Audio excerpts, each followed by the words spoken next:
Цаг видео үзүүлж байна.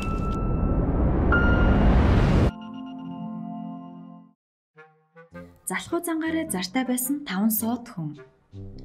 Хэрв та дийлдэшгүй залхуу юм бүхний цагийг нь тулгаж хийдэг бүтлгүй нэгэн бол одооноос сэтгэлээ зовоохгүй байж болохоор боллоо. Ягд гэвэл та хорвоод ирэх цор ганц тийм хүн биш бөгөөд алдар нэрээ мандуулсан сууд хүмүүс хүртэл чухал ажлаа хойшлуулж цагийг нь тулгаж хийдэг байсан гин шүү. Тийм учраас өөрийнхөө ирээдүйг гэрэл гэгээтэйгээр төсөөлж санаагаа багч гисэн амраагаад итгэл найдварын оч хасаахад илүүдэхгүй болов. Wolfgang Amadeus Mozart. Мэдээж та бүхэн энэ хүний тухай олон мянган хорхоо хүргэм түүх, алдарт хүрсэн замнал, зохиосон хөгжмөнийхэн сэтгэл хөдлөм аялгауг бишгүй сонссон байх. Гэхдээ тэрээр бидний боддог шиг тиймч төгс хүн биш байжээ. Моцарт Дон Жуан дуурийнхаа удирдгал хөгжмийг дуур тавигдахын яг өмнөх өдөр зохиож байсан юм. 31 настай залуу уран бүтээлч бильярд тоглож байхдаа ч юм уу аль эсвэл зүгээр л цай уугаад сууж байхдаа бүхэл бүтэн симфони зохиох чадвартай байсан бөгөөд тархиндаа дүрсэлсэн зүйлийнхээ төгсгөлийг мэдхээс нааш үзэг цаас огтхон ч нийлүүлдэггүй байжээ. Тийм ч учраас Дон Жуан нээлтийн үеэр түүний шинэхэн аялгауд нотыг бичсэн заасан дээрх бэх нь хатаж амжаагүй байсан гэдэг. Франц Кафка. Ийм залхуу хүний талаар өдийг хүртэл хүмүүс дурсгаадаг гэхээр тэр аргагүй л суут хүн юм.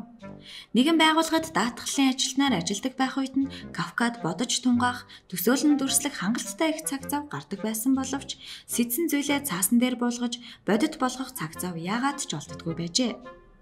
Хэсэг хугацааны дараа Кафкагийн албан тушаалыг ахиулсан ба түүний ажил 14 цаг гэхэд тардаг болов.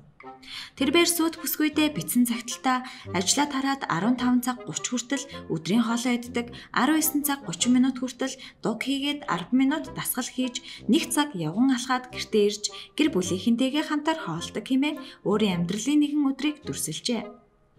Кафка нь оройн 11 цагаас хойш аргагүй эрхэнд ажиллаж эхэлдэг байсан ба нэг бол өглөө болтол сууж аль эсвэл ширээгээ дэрлэн унтдаг байсан.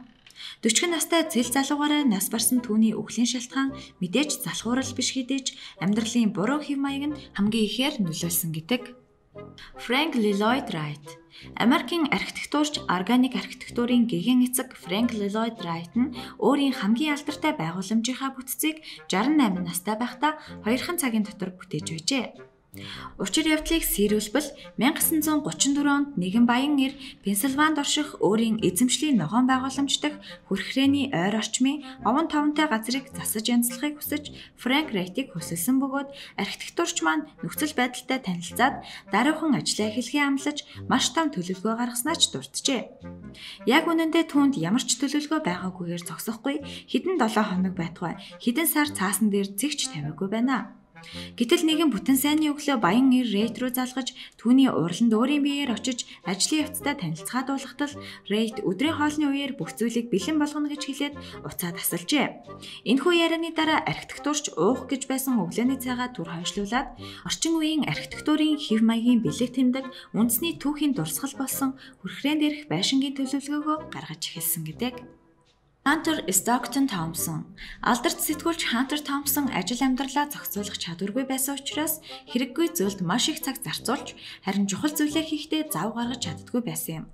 1970 онд түүнийг тун удахгүй Кентаккид болох гэж буй морин тойруулахад зориулж нийтлэл бичгийг хүсжээ.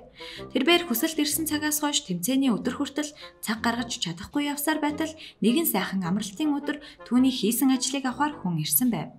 Гэвч Томпсонд хураалгах ажил бүхэл ганц өсөгч бичсэн цаас байхгүй байлаа. Улмаар хуучин тэмдэглэлийн дэвтрээсээ хідэн хуудас түргэхэн тастаж аваад юу ч хамаагүй өгч явуулахын тулд Яруу санд руу хідэн зүйл бичээд хүргэгчээр хүргүүлжээ. Тэрээр өөрийн бичиж явуулсан утга авцалтаагүй бичвэр нь алдар нэрдэн төгсгөл авчирна хэмээн бүрэн итгэж байв. Гэвч түүний Кентакканы морин тойруулах нийтлэл нь цацагдсан мөчөөсөө эхлэн олон нийтийн сэтгэлд хүрсэн ба одоо хүртэл дурсагдан яригддаг гэлээ. Виктор Хьюго.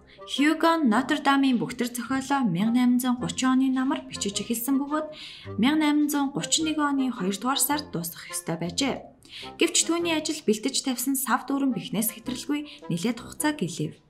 Тэрээр арга ядахтаа гадуур гарахаа хүртэл болохоор шийдэж бүх хувцаа тайлан автортаа түгжээд шал шүргсэн ноорхоо шуудаа өмсөж үлджээ.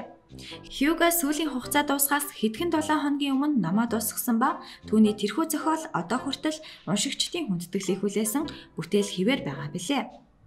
Гэхдээ эдгээр хүмүүс нь эртч бай, оройч бай, ямарч байсан хийх ёстой зүйлээ хугацаанд нь гүйцэтгэж, эхэлснээ дуусгаж, амласнаа биелүүлсэн гэдгийг санах хэрэгтэй юм. Тиймээс та ч гэсэн хийж буй ажлаа хойш тавилгүй одооноос цагаа зөв зохицуулж сураарай. Анхаарал тавьсанд баярлалаа. Их сурвалж видеоцыг сагцэг юм байна.